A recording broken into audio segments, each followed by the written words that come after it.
What's your level of English? Let's find out. In today's video, I'm going to ask you a few questions to help you figure out your level of English. Are you a beginner, an intermediate, or an advanced student? Here are the rules. No pausing the video, no translating, and you have to answer every question in your head. I'm going to ask you a few questions. Each question will test a different skill. For example, your grammar, your vocabulary, your listening, and how naturally you can use English. For every correct answer, you get 1 point. And at the end of the video, I'm going to reveal your final level. Before we begin, this is just a short quiz, which will give you a general idea of your level. If you want a longer test, you can find plenty of those on the internet, but they will take 30 to 60 minutes.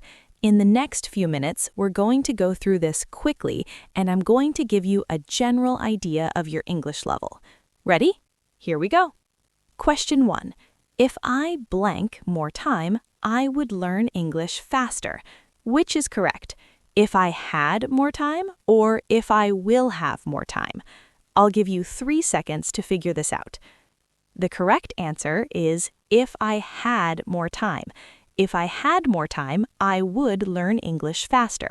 This is an example of a conditional sentence.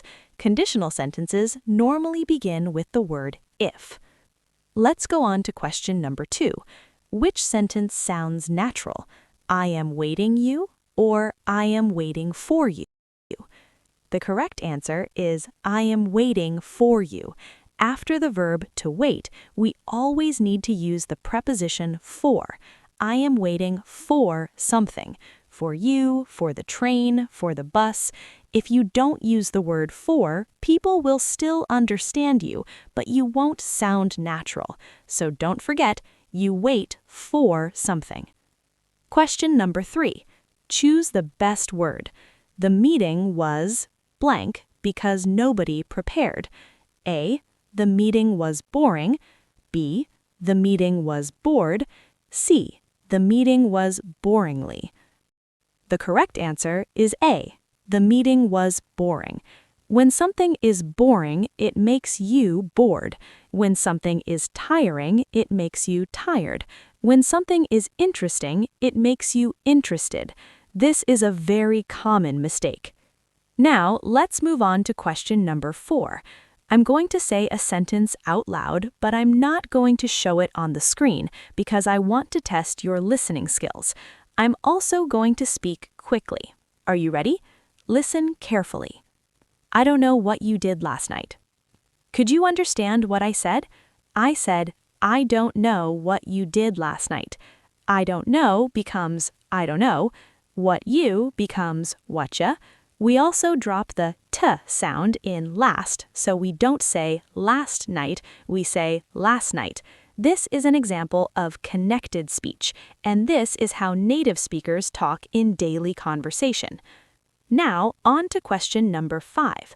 What would a native speaker say? A. I go to work every day at 8. B. Every day at 8 I go to work. C. Both are correct. The correct answer is C. Both are correct, however, the meaning is slightly different. When you put every day first, you emphasize the fact that this action happens every single day. Every day I go to work at 8. Not every week, not every month, but every day. Otherwise, you could start with I go. That would probably be the most normal way of saying this, because you are emphasizing the fact that you are doing the action, not your friend, not your brother, not your sister, you. I go to work every day at 8. English is interesting in that way because you can often change the order of a sentence to emphasize different things. You can also add more emphasis with your pronunciation, which has the same effect. For example, if you say, I like dogs, you're emphasizing the fact that you like dogs and not cats. But if you say, I like dogs, you're emphasizing that you are the one who likes dogs. All right, that brings us to the end of today's quiz. The point of this quiz was just to give you a quick overview of where you're at with your English. It was not a comprehensive test. If you want a full test, those are available online, but they take more time. How many did you get right? If you got 0 or 1 correct, you're probably closer to the A1 level, which is a beginner level. If you got 2 to 3 correct, you're probably closer to the B1 level, which is intermediate. And if you got 4 to 5 correct, you're probably closer to the advanced level or C1 level. Again, this result isn't totally precise, but it should give you a good overview of your current level. Let me know how many questions you got right, which questions were easy and which were difficult. I'll see you in the next one.